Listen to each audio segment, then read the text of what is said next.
Hello, everybody. Welcome to Common Censored. I'm Lee Camp, here as always with Eleanor Goldfield. Hello, hello. And Eleanor is in Sweden. I'm in the U.S., but that will not stop us from bringing you a goddamn good episode. All right? Wild I don't horses. care what you say. I don't care about all the haters out there. We may be No, late, we got a hell of an but episode. We're doing it. We're only barely late, a day late or something. We have a huge episode for you. We have I forgot the catchphrase, the show where we talk censored stories and people, sensible solutions, common ground movements, fight and build. Oh, shit. Yeah, seriously. And sometimes other stuff. I'm sorry. Well, we really got off on a good note here. We are Line. yeah, line, yeah. What's my motivation again? Okay, we got a big episode for you. We're going to talk about Jeremy Corbyn and the race in the UK. We're going to talk about someone dropping out of the DNC race here in the US, or the Democratic nomination. We're going to talk about which countries Trump is trying to collapse now. We're going to get into a million other things. Yeah, if I went through them all, all right, let's go. Let's go. Let's do it. So Jeremy Corbyn, who's running against Boris Johnson for Prime Minister in the UK, and by the way, there are elections in like a week or something, and which is, I'm going to talk about this on Redacted tonight. It infuriates me that they're allowed to have such a short election. Like, it's not fair. You need to talk about your elections for at least 2.5 years, nothing less. Anyway, Corbyn has revealed that 450 pages of a proposed trade deal with the U.S. that Boris Johnson has been overseeing that shows that the NHS, the UK's public and largely beloved healthcare system, is on the table during these trade deals, meaning that it could be changed, chopped up, privatized throughout the various manifestations of this trade deal. And this is kind of sending waves through the UK election, where Corbyn's party, Labour, is still down, losing by over 5 points, according to the polls. I don't know if people believe the polls or not, but so what do you think about this, Eleanor? Well, I think, I mean, part of me says, well, that's not surprising, because it seems like the healthcare systems around the world, I mean, it's happening here too in Sweden, not that we have a trade deal that I know of with the US, but healthcare has been slowly cut here and there. There's the option of going to a private doctor and things like that. So I feel like healthcare is one of those prime examples of the death march of neoliberalism, that just kind of like slowly pulls from people. And the NHS, if folks have been paying attention, there have been battles ongoing about NHS for quite some time now. So this is not a new battle that the British government has been trying to chip away at the socialized healthcare system. It's just that this seems to be one of those like all-in-one deals, which, corporate trade deals are famous for. And there's also a lot of verbiage in this that rings very reminiscent of things like the TPP, which was defeated by activists in the United States. But this idea that according to, and this is the Canaries reporting, that gives corporations the power to sue the country based on corporate profit. So, for instance, that steep increase in drug prices that's in this document, this exposed document, suggests that if people then try to fight these higher drug prices, and Corbyn gave an example of Humira, a drug that is currently like around $1,000. I can't remember if it was $1,000 that he used as an example. In the UK, it's $8,000 in the US. And so hypothetically, if folks were to rally against that, then the corporations could sue the country for trying to take a piece of their profits. Right.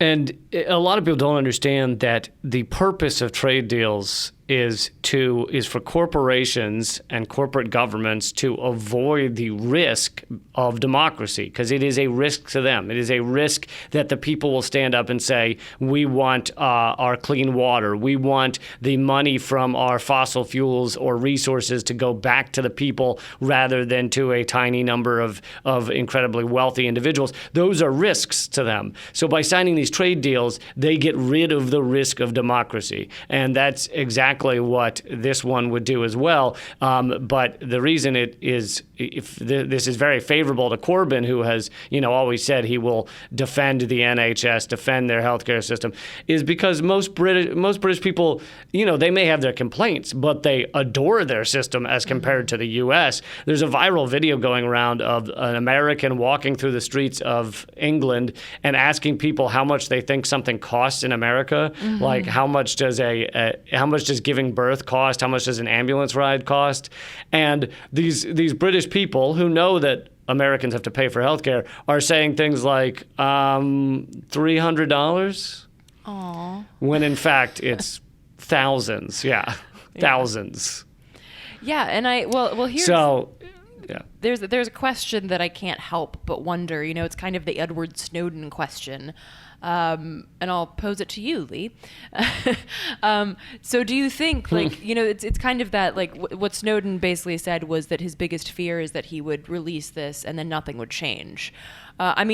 Boris Johnson is a bit of a Trump type, and there's no such thing as bad press. Do you think that this will actually hurt him enough that the tides will change enough for labor to rise? Or is this just one of those things that will kind of be a scandal for a few days and then it will pass?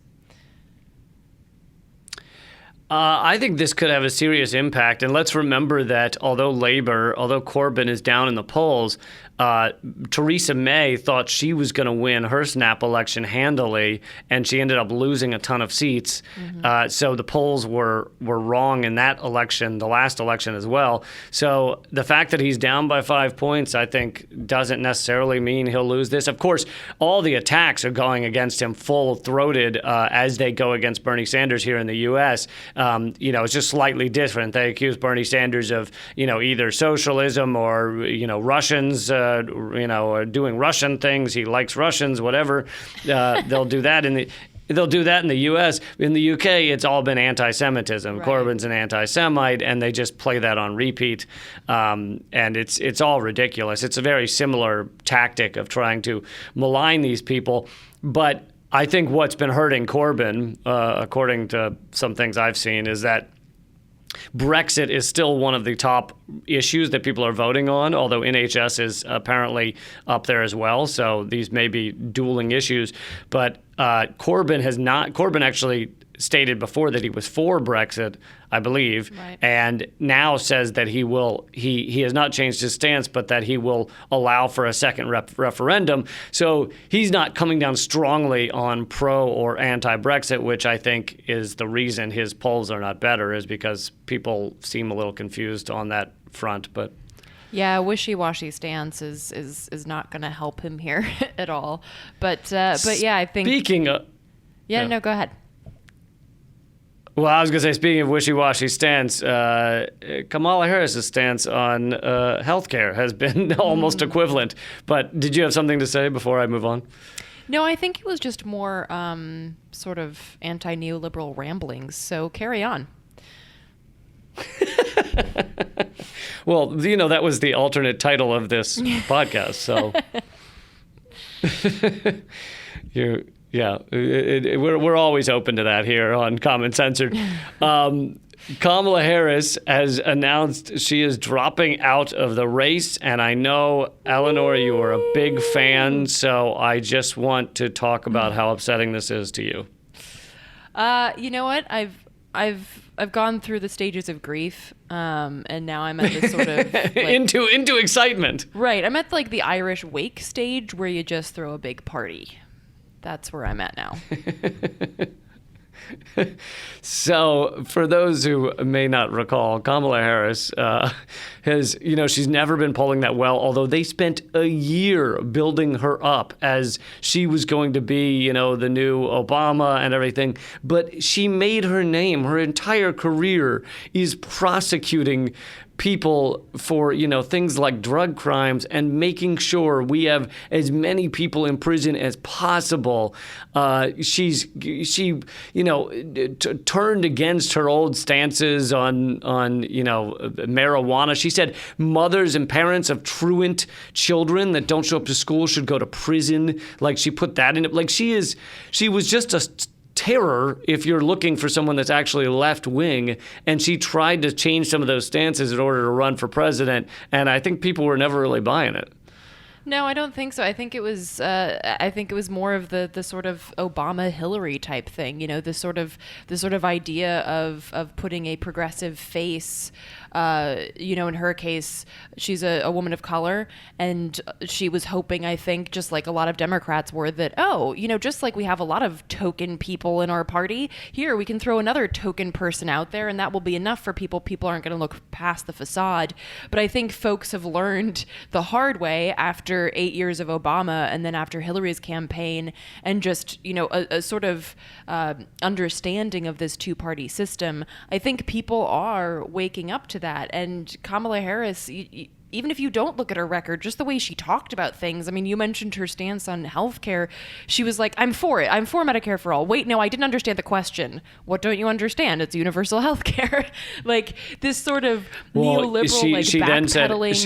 Then she said private insurance should not be involved in healthcare, and then 2 days later said she didn't mean that. Yeah. So, I mean, it's this kind of bullshit where it was clear that her, corporate handlers had come in and been like, whoa, that was some way too progressive shit that you just threw out there. And she was like, oh, I'm sorry. Okay. And I think people want the kind of answer that, and I've used this as an example before, but it's kind of like the Bernie fracking answer, where he was in a debate with Hillary in 2016, and they asked the simple question, do you think that fracking should be legal? And Hillary gave this long, fucking fluid, wishy-washy response about whatever fucking, the Clean Air Act or whatever. And Bernie just goes, no. And I think it's it's that kind of simple shit. It's like, what do you stand for? Like, don't give me some bullshit lip service that requires me to read 50 pages of legislation. Like, just tell me what you feel and what you think, is a human right. And I think that that's something that with Kamala Harris, it was very clear that she was just going to fall in line with the party. Yeah. So it's not really a surprise that she wasn't able to ever get traction. And, she's just the latest. Another Democrat dropped out, but I don't even know his name. Something like Bullock or something. I can't even keep track of these idiots. But this now means that the debate stage, the top 5 or 6 candidates or whatever, is all white yet again. Yeah, well... I don't even have a response for that. That's just, yeah. Well, perhaps it's better that way, considering the people of color that they would get onto the stage tended to give the same talking points as the white people anyway, so they weren't actually giving anything refreshing and new, with the possible exception of Tulsi Gabbard, who's a woman of color and is speaking out against the war industry, our economy of death. Let's move on to try and not hold too long on some of these political things, but I do think I should mention that the House has released today their impeachment report that they believe shows overwhelming evidence of misconduct against Donald Trump. Now, did Donald Trump do corrupt things? Absolutely. Sure he did. That is who he is. That's who he is through and through. However, apparently destroying other countries, killing a million people in Iraq, prosecuting whistleblowers, destroying various countries in Latin America via economic war, and killing, tens, if not hundreds of thousands with that technique of ours. All of that, by the way, not misconduct. That does not count as misconduct. No, that's just the status quo. So, it's like, all right, yes, this guy. Honestly, it really is like you've got a criminal mastermind. If you talk about everything the U.S. empire is doing, and they're trying to arrest Donald Trump because he didn't wipe when he left the stall. Well, and this is, we knew that this is how it's going to go, right? The House is going to say, we vote to progress the impeachment process. That was always going to be the case. And then we know exactly what's going to happen in the Senate. They're going to throw it away, but they're going to use that opportunity to drag Biden and the Democrats through the mud. And to be perfectly honest, the Democrats deserve it. So this is this has always been what's going to happen. And as I've said before, but I'll say it again, regardless of who wins here, we lose. And that's exactly what they want, because at the end of the day, the Democrats would much rather have 4 more years of Trump. They'd much rather have a Republican-controlled Congress than they would have a progressive in the White House or in Congress. Yeah, exactly. And speaking of all the misconduct, all the horrible things that they're fine with, that they are not impeaching Trump on, that they're not even criticizing Trump on, that brings me to our next topic, that Trump declared after their the U.S.-backed successful so far coup in Bolivia. I think that Trump and Pompeo and friends have gotten excited that now they're seeing some success in destroying socialist or even just left-leaning Latin American countries. So they've now added a few more to the list. Trump declared Nicaragua a threat to national security this week, which they had tried a coup in Nicaragua several months back against Ortega and failed, although now it looks like they're trying to re-up that. And he also said that Mexican drug cartels are a terror threat. And what this does is this opens the possibility that the U.S. could use military force against Mexican drug cartels, which then opens up the window to, U.S. military intervention into Mexico. And why are they going after Mexico? Well, Mexico now has a leftist leader with Lopez Obrador, AMLO. And when he was first elected, I was like waiting to see. I was like, okay, so they just put a left winger in power. Let's see how long before the U.S. tries to knock down Mexico. Yeah, absolutely. And not only that, but Mexico is now harboring Evo Morales. So, there's this sort of solidarity that's being shown there that is incredibly dangerous because, of course, Mexico, by inviting Morales to come there, legitimizes his presidency. It says, we don't think that you're some crazy-ass dictatorial fugitive.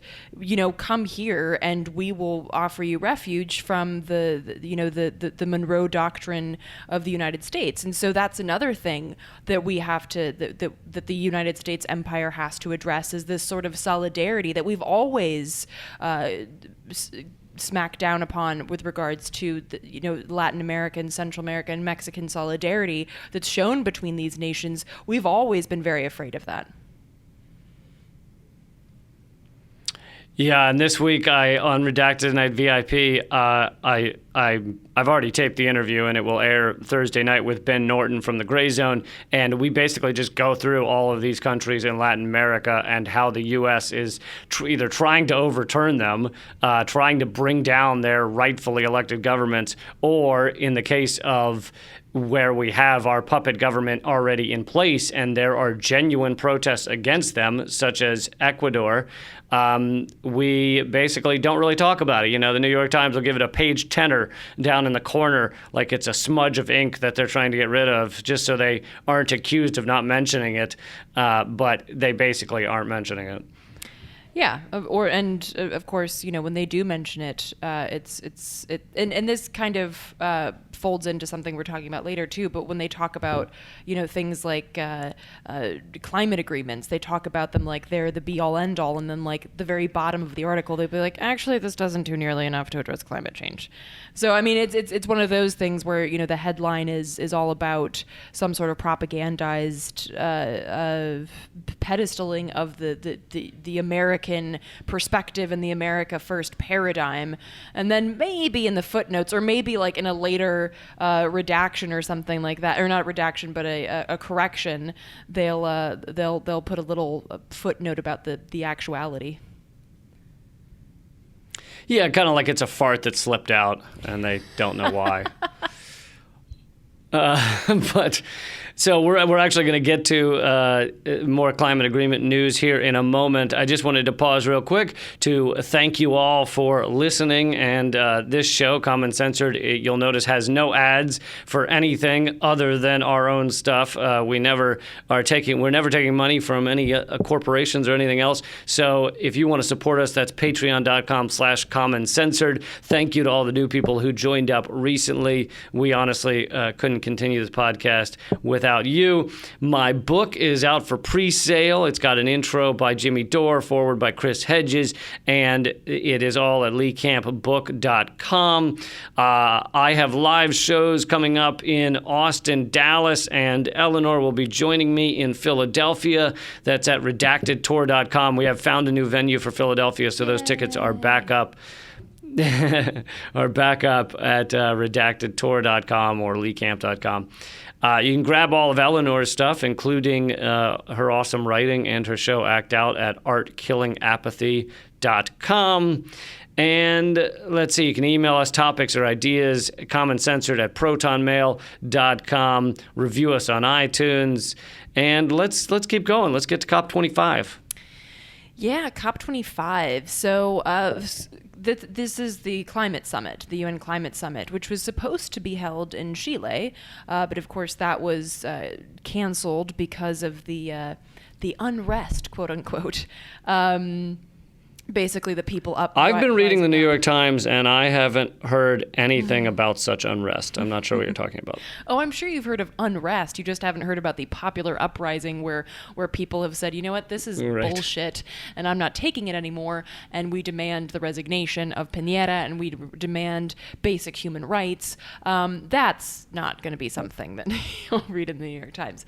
But basically, so Madrid, stood up and said that they would host it after Chile basically after the Chilean government said we're not hosting it. And for those who aren't familiar with the UN climate summits, that's where in COP21, which was held in Paris, where I was, I believe, well, I guess it must have been 2015 then, since this is COP25. This is basically where we come up with these agreements that, spoiler alert, sorry to rain on everyone's parade, don't do a damn thing. They are basically constructed. But it is nice to see everyone come together to not do anything, though. To basically spend all of that time and money to basically just have a bunch of drinks and congratulate each other on being elites. So basically, it's where we come up with these agreements that are used as a tool to appease people into thinking that active work is being undertaken to address climate chaos, when in reality, these agreements are full of corporate loopholes that allow corporations to continue to pollute as long as they buy shit like carbon offsets, which, spoiler alert, doesn't do a damn thing because the environment doesn't care whether you paid to pollute or not. It's still fucking polluted. So it's full of these non-solutions and false solutions. And even the New York Times, for instance, when it first published something about the Paris Agreement, just started with a headline that says like, oh, Paris Agreement saves the day. And then like at the bottom of the article, it said, by the way, the Paris Agreement does not do enough to avoid a 2% or a 2-degree rise in temperature worldwide. So we're still kind of fucked. And this is basically what COP25 is. Even at these events, aren't there, like, I remember there were protests, I think maybe at the one you went to, but against like side events for Shell and stuff, you know. Oh, yeah. It's like going green, Shell. Oh yeah, it was all about like, you know, check out our clean coal and shit like that. And kind of to put it succinctly, Peter Joseph tweeted this a day ago in response to a Politico headline that reads, "There's no sign that the world is slowing global warming, and the climate summit in Madrid is unlikely to change that." To which Peter Joseph, who's the creator of the Zeitgeist films, responded, "It will do nothing because the limits of debate in regard to the freedom of markets continues to be sacrosanct. Sorry, folks, it's all over if the market-driven, scarcity-based consumption economy remains. Technology won't save you here, nor will piecemeal ideas." Yeah, that sounds like Peter, always shrinking things down to the truth. That sucks. Yeah, it's a bit like the Stop that, Peter. Chris Hedges vibe. But yeah, I mean, it basically, but this is important, right? Because we have to understand that these big meetings are not where we should be placing our hope. And a lot of Chilean activists have pointed this out as well, because, you know, they've pointed out that a lot of their complaints with their government that you know, requested the COP25 to be moved to Madrid are about climate chaos. And Alejandra Parra of the Environmental Rights Action Network in Chile pointed out in a recent interview, Chile provides a warning to the world. Our environment and people are already being devastated by these neoliberal, quote, climate solutions being lifted up by the Chilean presidency at COP25. From hydroelectricity that steals our rivers, to electric cars, solar panels, and industrial wind farms that ravage our mountains and deserts for lithium and copper, to the expansion of tree plantations onto indigenous lands, Chile shows why climate action cannot be motivated by profits. And that raises another good point. And people might hear that and be like, wait, I thought solar panels were good and wind power is good. Yes, but the industrialization of these projects that say, hey, we're gonna bulldoze this entire rainforest that we can put in solar panels, that's not how you do green energy. That's not how you do sustainability. And this is one of the ways that these big industries literally and figuratively bulldoze these quote unquote green solutions into very fragile ecosystems without giving the people who live there any sort of positive feedback or reimbursement for that destruction, and they just once again leave with the profits of these industrial projects and then call them sustainable and call them green, and that's not the solution. And that's why the solution can't come from the top down, it has to come from the bottom up. Yeah, and the UN also just put out a statement saying basically we not only have we not done enough, we haven't done really anything to try and stop climate change, and the environment is collapsing around us. The continued acidification of the oceans will destroy the coral reefs, and et cetera, et cetera. Most people have heard much of this before, but basically the red alarms that the scientific community have been trying to get out and trying to red alerts, trying to tell everyone, they just basically get louder and louder and more common, but they're saying the same thing over and over, and that is that this is the most important issue facing humankind. It should be, most of what we talk about on any show that pretends to cover news, and it's just not. I mean, you'll see, I'm actually this week on Redacted Tonight, I'm covering an MSNBC segment where they literally do talk about the UN statement, and they do talk about how desperate things are getting. They read about how the coral reefs are dying and the animals and extinction and things like that. But then they go on to bring on a former Obama, administration member who talks about how it's Trump's fault and Trump has torn up the agreements, and if we just didn't have Trump, then we could fix this, and the problem is Trump. And, of course, that is laughable if you understand any of this. If you understand what was going on through the Obama years was just a continued full throttle ahead off the environmental cliff. We were killing ourselves under Obama and we're killing ourselves under Trump. And the fact that this continues to be like a side story in our mainstream media, in our political circles, is just completely fucked. Yeah, absolutely. It basically comes down to what flavor of death do you want? Do you want the straight and bitter flavor of Trump, or do you want the kind of sugar coated of the Democrats? Ooh, I want mint chocolate chip. Mint chocolate chip extinction. I think that, as you said, it's going to take a large-scale change by, the bottom up, by us, by the people, not by the largest corporations in the world. They will never, as much as they want to tell you that they're getting ready to go green or they're going to, save us.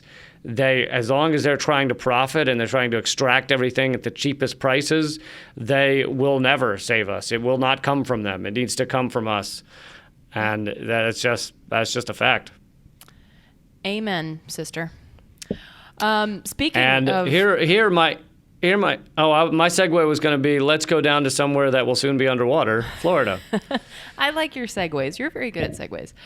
I was going to say, here's an example of what will need to come from the ground up. So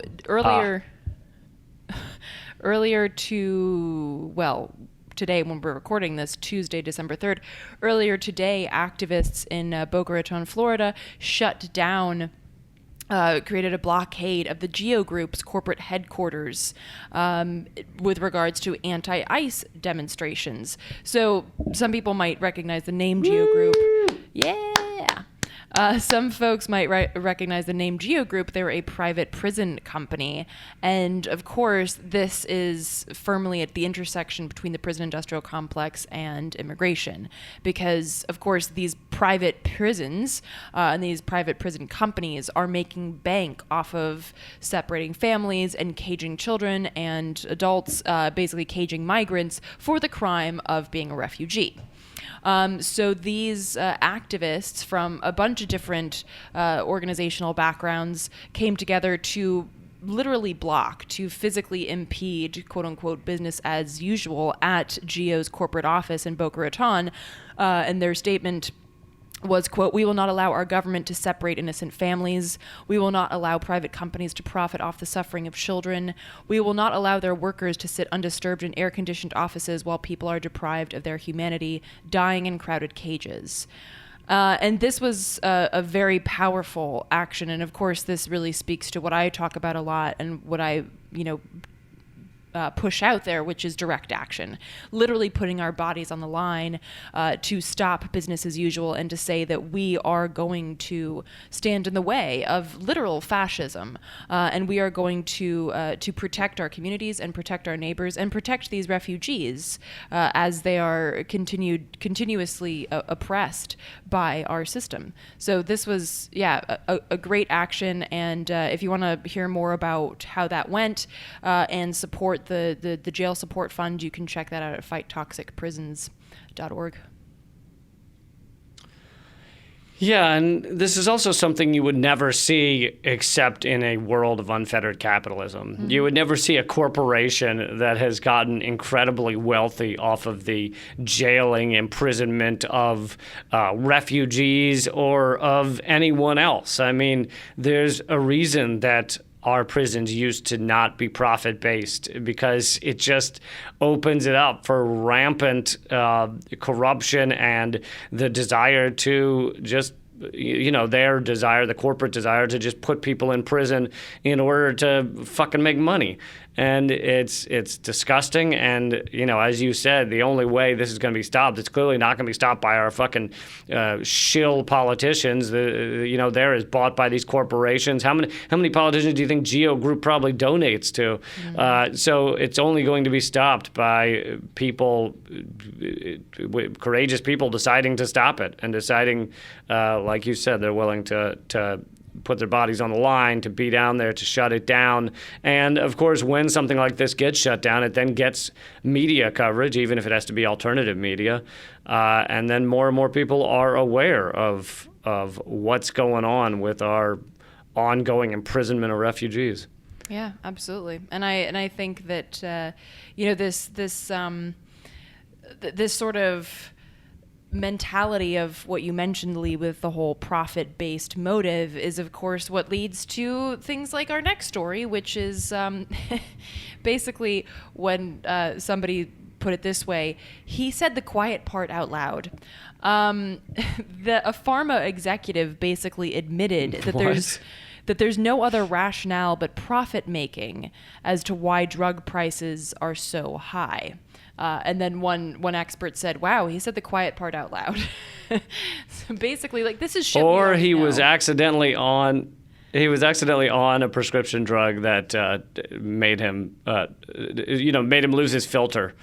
Right. He was on truth serum, which is now only $500. Yeah. So he's the Dennis Bourdet is the chair of neurology in the Oregon Health and Science University School of Medicine. And basically, hold on, sorry. That's incorrect. My bad. I misread that. You can thank Jetlag for that little oops.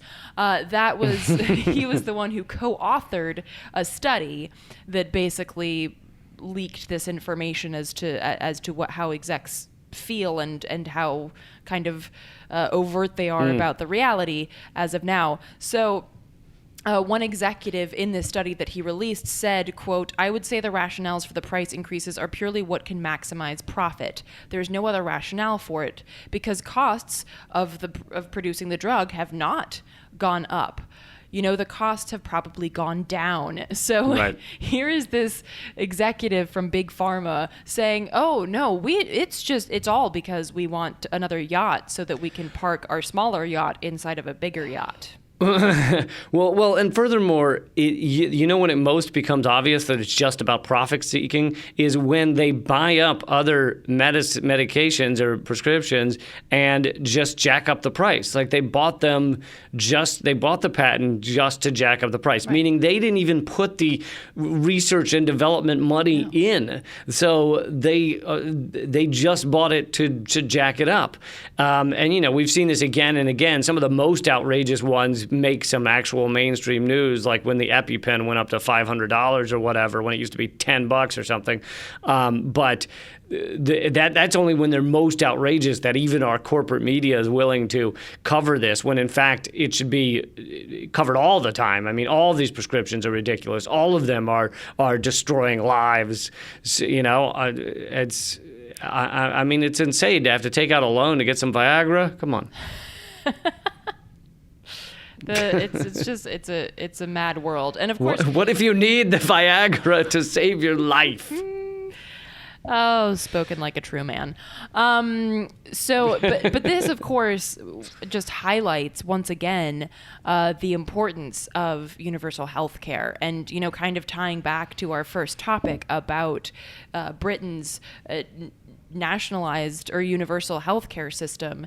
This is something that is always in the crosshairs of greed and the insurance and the pharmaceutical industries, because it's something that people can't avoid, right? It's like food, and it's like water, which water is also has like a prime spot on the market, right? Things that people absolutely can't live without become prime targets for capitalism, because they know that they'll always be able to make money off of it, and that's why these things should absolutely never be left to a profit-making paradigm, because these are basic human rights and they should be treated as such. Because as soon as you place them in a profit-making motive, you have this kind of shit where people are dying because they can't get access to basic medicine that exists, that is readily available. And I was explaining to a friend of my mom's here in Sweden, the U.S. does have some of the best healthcare in the world if you can afford it.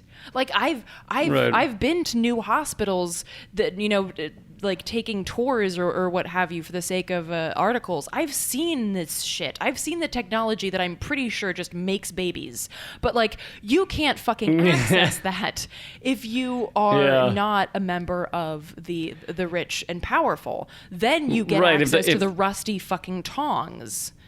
If the wealthiest people if the CEO is like, if a CEO loses his head, they'll put a new baboon head on. Like they can do anything if you have all the money. Mm-hmm.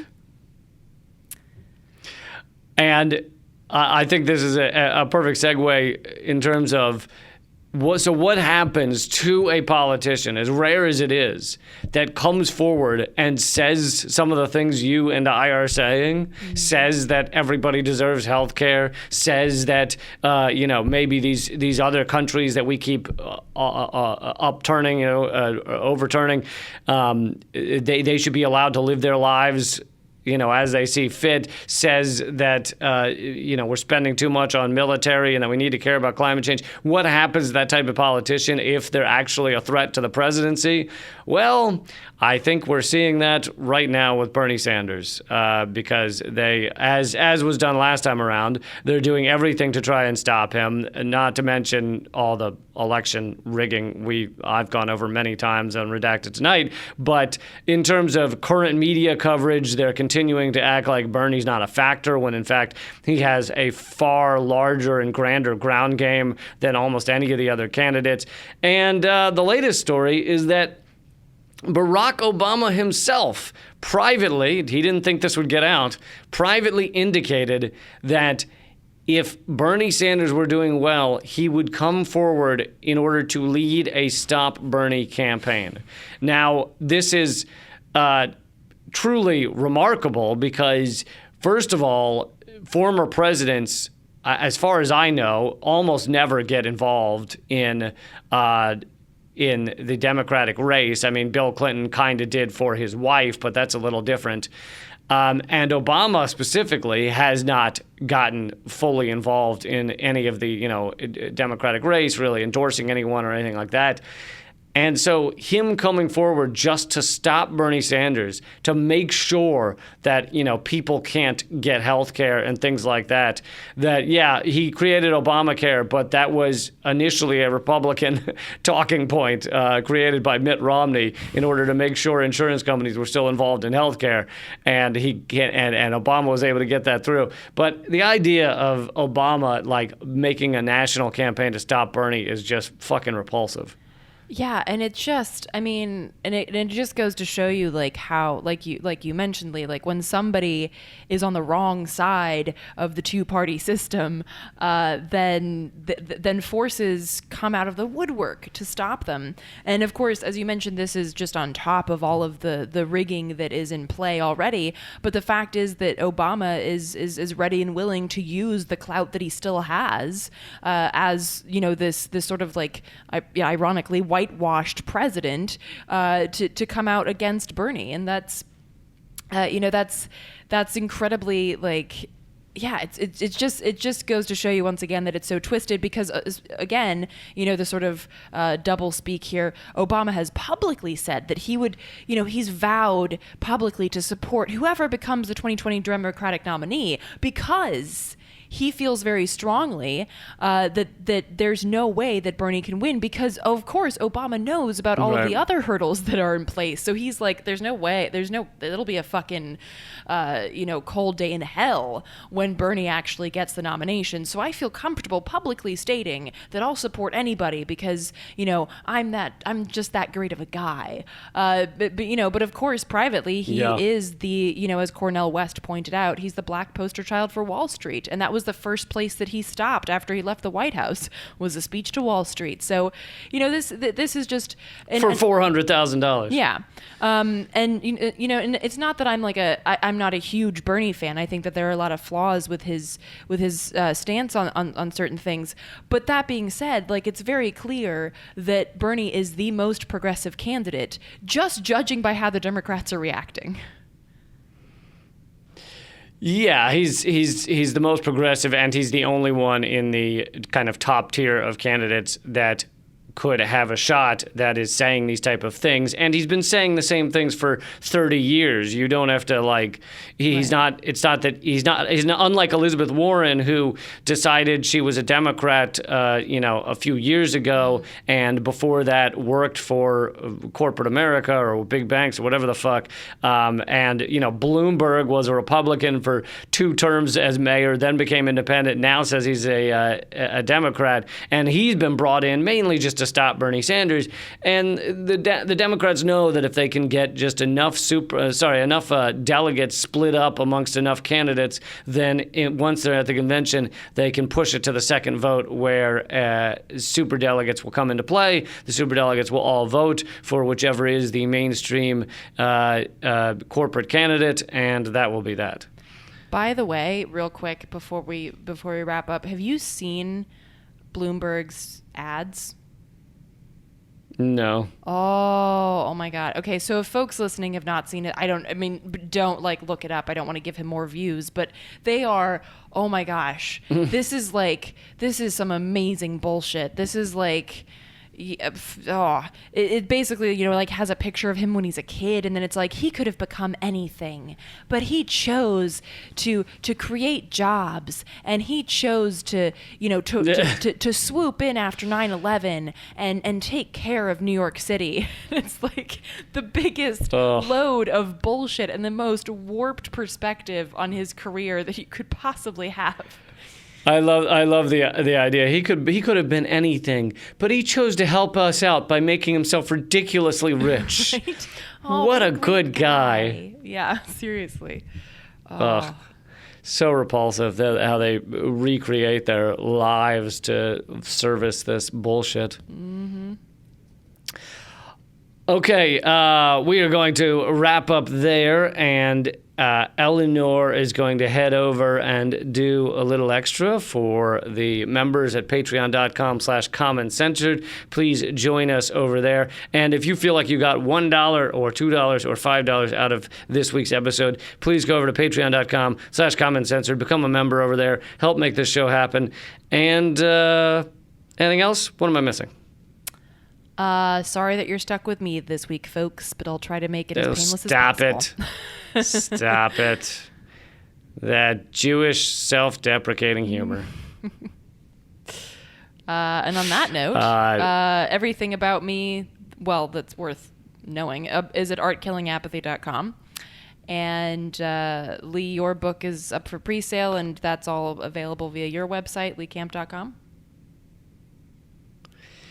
That is true, and I disagree that everything about you worth knowing is at artkillingapathy.com. There are plenty of awesome things you do, like your softball talents, good Lord. your I don't know if all your singing's over at Art Killing Apathy, but I'll tell you what's not there is my plate spinning. So there you go. Your plate spinning, you make a vicious hand turkey, when you draw around your hand, trace your hand. All right, folks. More on my amazing talents next week. But until then, act out. Keep fighting.